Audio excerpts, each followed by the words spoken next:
Today we're going to explore temperature and pressure.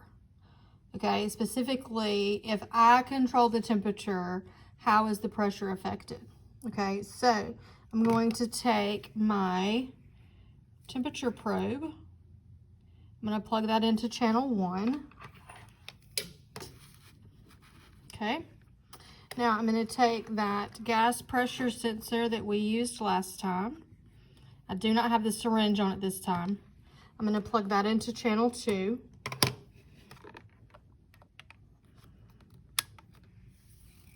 Okay, so if you remember last time we took our pressure and we wanted to change that to different units. We wanted that to be atmospheres. Okay, now also last time we did something called events with entry. Okay, well this time since I have 2 sensors, I can do what's called selected events. We're just going to leave that titled as event for now. I'm going to go ahead and start. Okay, and so you can see it's giving me 2 graphs. Okay, and so we'll go back and make that be 1 graph once we collect all of the data. Okay, so what we're going to do is, I want that to, there we go. Okay, so I'm going to, I told you I'm going to control the temperature.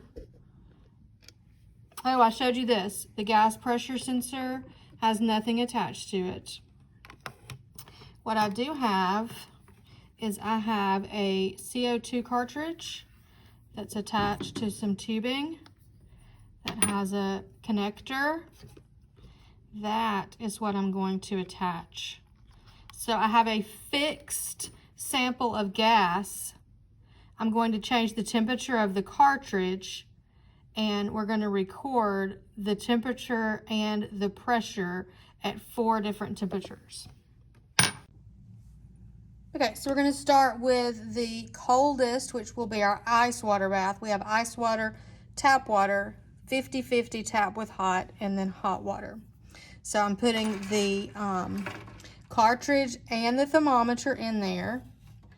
Okay, now I'm going to watch my LabQuest until, really I'm kind of watching the temperature, for the temperature to stabilize.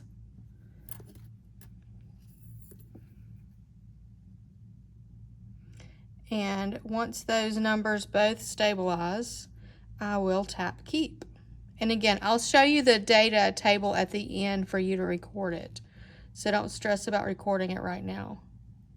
Okay, look like that's going to be about 4.9. And that's jumping back and forth between 2 numbers. So I'm going to tell it to keep. Okay, so now I have that data recorded. So now I'm going to go warmer. So I'm going to move from ice water to tap water. I never disconnect that probe or that CO2 cartridge. So again, we're going to watch that temperature. Room temperature is typically about 25 degrees Celsius. So we're going to watch and see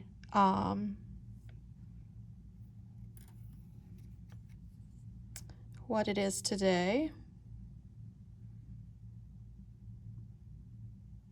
Okay, that looks pretty stable. So we're going to keep that. Now we're going to move on to that 50-50. Move my cartridge, move my thermometer. I'm going to watch for that temperature to stabilize.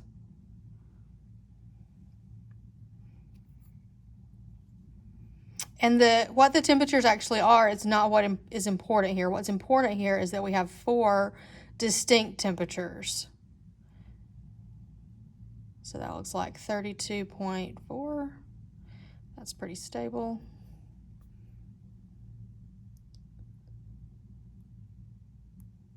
So we will keep that. Okay, and so then we will move to our hottest water.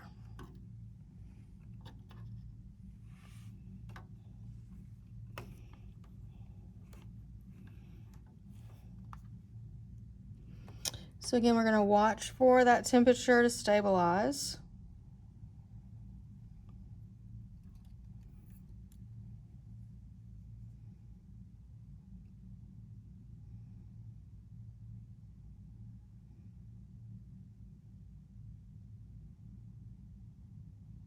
Okay.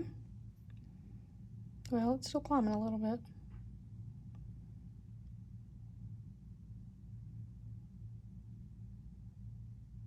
Okay. Keep. Okay. Okay, so we have all of our data there. So now we want to stop data collection. Okay, now we want to go to that data table.